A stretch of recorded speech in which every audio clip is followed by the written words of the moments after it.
4 meters, one mistake. The combustible gas indicator is not a carbon monoxide meter. Episode 31, Gas Service Animated. A furnace is suspected of making carbon monoxide, so the tech reaches for the meter closest at hand, the combustible gas indicator, and waves it near the flue. Freeze the frame. This is the wrong tool. That instrument hunts combustible gas leaks. It is deaf to the gas that kills. Let's line up all 4 meters and get this right. Meter 1, the combustible gas indicator. Its whole job is finding leaks, methane escaping from a fitting or a cracked line. It reads in percent of the lower explosive limit or percent gas by volume, warning you long before the atmosphere becomes explosive. As we saw when hunting leaks, this is a leak and explosion instrument. It answers one question: is there enough fuel in this air to burn? Inside, a combustible gas indicator uses a catalytic bead sensor. 2 tiny ceramic beads sit in a balanced bridge. The active bead wears a catalyst coating, so flammable gas burns on its surface and heats it. The reference bead does not. That heat difference becomes the reading, shown as %LEL, and LEL stands for lower explosive limit. Because it works by burning the sample, the bead needs oxygen present to respond. So why can't it find carbon monoxide?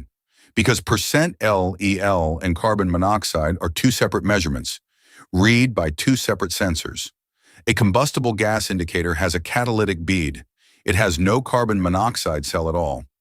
Carbon monoxide is measured in parts per million by an electrochemical cell, a completely different device. No amount of waving a leak meter will ever reveal it. Meter 2, the personal carbon monoxide monitor. It clips to your collar in the breathing zone and reads room air in parts per million. It alarms low, commonly anywhere from 5 to 35 parts per million, long before a household alarm would. Every technician wears one on every call, even in cooling season, because carbon monoxide has no season and no smell. Meter 3, the Ambient Carbon Monoxide Analyzer. This one surveys the air in a room, again in parts per million, using an electrochemical carbon monoxide cell. You zero it in fresh air, then walk the space, living area, mechanical room, the breathing zone, watching for any rise. It tells you what the occupants are actually breathing. Meter 4, the Combustion Analyzer. Its probe goes into the flue, where it directly measures 3 things: oxygen percent, carbon monoxide as measured in parts per million, and stack temperature. From those, it calculates the rest: carbon dioxide, excess air, air-free carbon monoxide, and combustion efficiency. But it can only calculate correctly if you pick the right fuel first. For natural gas, ultimate carbon dioxide is about 11.7%. Choose the wrong fuel, and every calculated number is wrong. Care and feeding. Zero the analyzer in fresh air for 30 to 120 seconds, away from exhaust. Place the probe where the sample is undiluted.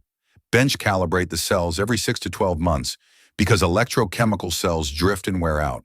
And protect them. Carbon monoxide cells are poisoned by other gases and damaged above roughly 4,000 parts per million. Never bury the probe in raw carbon monoxide. 4 meters. The combustible gas indicator finds leaks.